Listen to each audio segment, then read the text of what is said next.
Pernah kepikiran nggak ada sebuah sistem raksasa yang nggak kelihatan, tapi diam-diam jadi mesin penggerak dunia kita?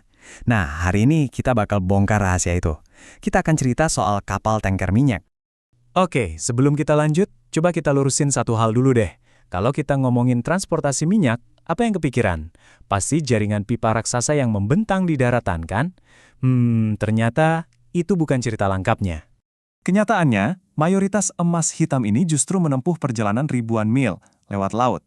Dan disinilah panggung disiapkan untuk bintang utama kita hari ini, si kapal tanker minyak. Jadi, gimana sih cara kerja raksasa-raksasa ini? Dan yang lebih penting, kenapa mereka sepenting itu? Nah, pertanyaan-pertanyaan ini yang bakal kita kulik bareng-bareng. Kita akan bedah cara kerja mereka dan kenapa nasib kita semua sedikit banyak bergantung pada mereka. Oke, kita mulai dari gambaran besarnya dulu ya. Seberapa fundamental sih peran kapal-kapal ini dalam perdagangan minyak global? Jawabannya, luar biasa fundamental. Coba lihat angka ini deh, ini bener-bener gila. Menurut riset logistik perminyakan, sekitar 80-90% dari semua perdagangan minyak dunia itu diangkut lewat laut. Gede banget kan? Angka ini nunjukin betapa dominannya kapal tanker dalam rantai pasok energi kita. Terus, kapal tanker itu sebenarnya apa sih? Gampangnya gini, ini adalah kapal super khusus yang dibikin buat ngangkut cairan dalam jumlah yang masif. Dan bukan cuma minyak mentah loh, tapi juga produk-produk turunannya, bahkan sampai gas alam cair atau LNG. Nah, dari gambaran global, sekarang kita zoom in. Kita bakal intip ke dalam perut si raksasa laut ini. Siap-siap, karena ini beneran keajaiban rekayasa teknik. Satu hal yang perlu kita tahu, kapal tanker itu nggak cuma satu jenis. Ukurannya macam-macam. Diukurnya pakai deadweight tonnage atau DWT. Gampangnya, total berat yang bisa diangkut. Ada kelas Aframax. Ini yang lebih gesit, bisa masuk pelabuhan-pelabuhan yang lebih kecil. Naik kelas, ada Suezmax. Namanya aja udah jelas ya, ini ukuran maksimal yang bisa lolos terusan Suez. Nah, terus ada jawarannya, VLCC atau Very Large Crude Carrier. Dan yang paling bongsor, ULCC. Ini monster-monster laut yang tugasnya menempuh perjalanan super jauh dengan efisiensi maksimal. Oke, pertanyaan bagus nih. Gimana caranya kapal segede gaban ini bisa stabil bawa cairan yang goyang-goyang terus di dalamnya? Kan bahaya banget tuh. Nah, solusinya jenius banget. Minyaknya itu nggak ditaruh di satu tangki raksasa. Coba bayangin, itu kayak bawa kolam renang di atas kapal. Bisa kebalik. Makanya muatannya dibagi-bagi ke banyak kompartemen kecil. Ini kunci buat nyebarin berat dan bikin kapal tetap anteng. Nggak cuma soal stabilitas, tapi juga keamanan. Ada satu inovasi yang super penting, double hull atau lambung ganda. Bayangin aja, ini kayak kapal di dalam kapal. Jadi ada ruang kosong antara tangki minyak sama lautan. Gunanya, kalau amit-amit lambung luar nabrak atau kandas, minyaknya nggak langsung tumpah ke laut. Ini sekarang jadi standar wajib internasional, dan alasannya jelas banget, mencegah bencana lingkungan.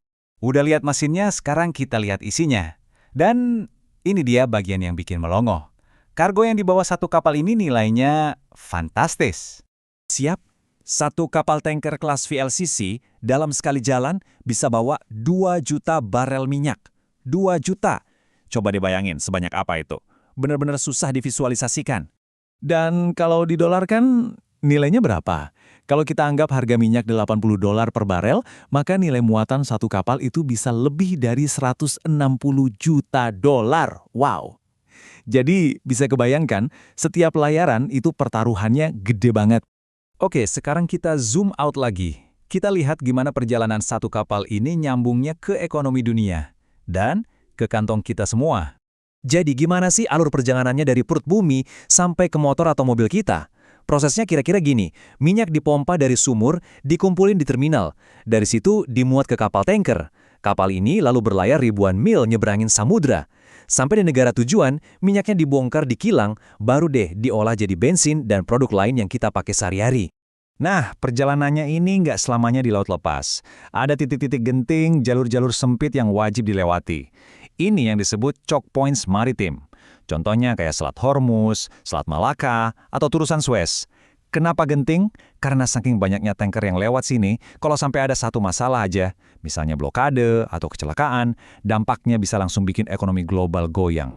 Terus apa urusannya sama kita? Oh, jelas ada. Banget malah. Karena kelancaran lalu lintas tanker ini ngaruh langsung ke harga bensin yang kita isi, ke ongkos kirim paket belanjaan online kita, ke harga bahan-bahan pokok di pasar, dan ujung-ujungnya ke stabilitas ekonomi negara kita dan dunia. Makanya ada analogi yang pas banget buat ngegambarin mereka. Kapal tanker itu bukan cuma kapal biasa. Mereka itu urat nadi perdagangan energi dunia. Mereka yang mompa darah berupa energi ke seluruh tubuh ekonomi global. Kalau mereka berhenti, ya sudah, ekonomi modern juga ikut berhenti. Nah, ini semua membawa kita ke satu pertanyaan terakhir yang cukup bikin mikir. Coba renungkan ini. Kira-kira mana ancaman yang lebih besar buat ekonomi global? Perang yang pecah di salah satu negara penghasil minyak? Atau ditutupnya satu saja rute utama kapal tanker? Jawabannya mungkin nggak sesederhana yang kita kira.